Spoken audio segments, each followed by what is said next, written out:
பிரியமானவர்களே, அன்பு ரட்சகர் இயேசு கிறிஸ்துவின் நாமத்தில் உங்களுக்கு அன்பின் வாழ்த்துக்கள். எப்படி இருக்கிறீங்க? சுகமாக இருக்கீங்களா? உங்களுக்காக விசேஷமாக நம்முடைய சால்வேஷன் ஃபுல் காஸ்பல் சபையில் தினந்தோறும் ஜெபித்து வருகிறோம். நீங்கள் ஆஸ்வதிக்கப்பட்டவர்கள். ஆகவே தான் இந்த நிகழ்ச்சியின் மூலமாய் கர்த்தர் உங்களோடு கூட பேசி கொடுக்கிறார். வார்த்தை என்னது ரொம்ப முக்கியமானது. கர்த்தருடைய வார்த்தை கேட்டு அதை ரிசீவ் பண்ணி அந்த வசனத்துக்கு நம்ம அர்ப்பணித்து வாடும்போது ஒரு ஆசீர்வாதத்தை நம்ம பார்க்க முடியும். கருமையான கர்த்தருடைய பிள்ளைகளை பாருங்கள், நீதிமொழிகள் 16ஆம் அதிகாரத்தில் 2வது வசனத்தை நான் வாசிக்கிறேன், கவனிங்க. மனுஷனுடைய வழிகளிலெல்லாம் அவன் பார்வைக்கு சுத்தமானவைகள், கர்த்தரோ அவைகளை நிறுத்த பார்க்கிறார். ஆமென். கருமையானவர்களே, நிறைய பேர் என்ன தெரியுமா சொல்லுவாங்க, எனக்கு எல்லாமே தெரியும்வாங்க.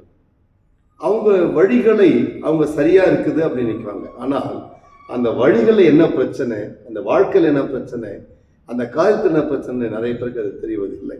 பாருங்கள், வசனம் தெளிவாச்சுவது, மனுஷனுடைய வழிகள் எல்லாம் அவன் பார்வைக்கு சுத்தமானவைகள். அந்த மனுஷனுக்கு அவன் பார்வையில அது சுத்தமா இருக்கிற மாதிரி தெரியும். ஆனால் அங்க என்ன பிரச்சனை இருக்குது, என்ன போராட்டம் இருக்குது, இதனால என்ன காரியங்கள் வரும் என்பது அந்த மனுஷனுக்கு தெரிவதில்லை. காலங்களையும் சமயங்களையும் நாட்களையும் உலகத்தையும் உண்டாக்கின கர்த்தர் ஒருவருக்கு மட்டும்தான், உங்களையும் என்னையும் படைத்த கர்த்தருக்கு மட்டும்தான் தெரியும் அந்த நிலை என்ன என்பது. அப்போ வசனம் சொல்வது, கர்த்தரோ ஆவிகளை நிறுத்த பார்க்கிறார். ஆமென். அந்த அந்த மனுஷனுடைய வாழ்க்கையில என்ன நடக்கும் என்பதை தேவன் முன்னதாகவே அறிந்தவராக இருக்கிறார். கருமையான கர்த்தருடைய பிள்ளைகளை, உங்க வாழ்க்கையில கூட என்ன நடக்குமோ எது நடக்குமோன்னு சொல்லி கவலைப்பட்ட கலங்குறீங்களா? கர்த்தரத்துல ஜெபம் பண்ணுங்க.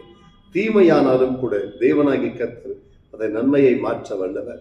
உங்களுக்கு எதிராய் வருகிற காரியங்களை அதை முறியடித்து உங்களை காப்பாற்றவர் வல்லவர்.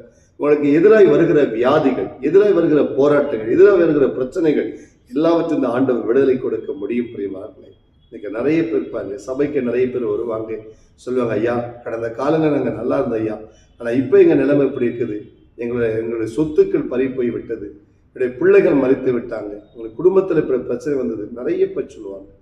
கருமையானவர்களை, நாம் ஜெபிக்கிறோம், ஜெபித்தவர்களுக்கு ஆலோசனை கொடுத்து அனுப்புகிறோம். கர்த்தர் அவர்களை ஆசீர்வதிக்கிறார். ஆகவே நீங்களும் கர்த்தருடைய சமூகத்தில் உண்மையை காத்துங்கள். நிச்சயம் கர்த்தர் உங்களுக்கு நன்மைகளை செய்வாராக. நான் ஜெபிக்கிறேன். அன்பு பிதாவே, உமக்கு ஸ்தோத்திரம். என்னோடு இணைந்து ஜெபிக்கிறது அன்பு சகோதரன் சகோதரிக்காய் ஜெபிக்கிறேன். விரும்புகிற நன்மைகளை தாரும். வழிகளை நீர் கை தூக்கி பார்க்கிற தேவனப்பா, வாழ்க்கையில் என்ன செய்ய வேண்டும் என்று நீ சித்தமும் திட்டமும் வைத்திருக்கிறோ அதை செய்து உடைய பிள்ளைகளை மகிழ பண்ணும். தீமைகளுக்கு விலக்கி பாதுகாத்துக் கொள்ளும். வரவேண்டிய நன்மைகள் இந்த பிள்ளைகளுக்கு வந்து சேரட்டும். உங்கள் ஆசீர்வதிக்கப்பட்டும். இயேசுவின் நாமத்தில் ஜெபிக்கிறோம் பிதாவே. ஆமென். கிறிஸ்துவுக்கு அன்பானவர்களே, நாம் ஜெபித்திருக்கிறோம். நிச்சயம் கர்த்தர் உங்களை ஆசீர்வதிப்பார். நீங்க அவரை நம்புங்க.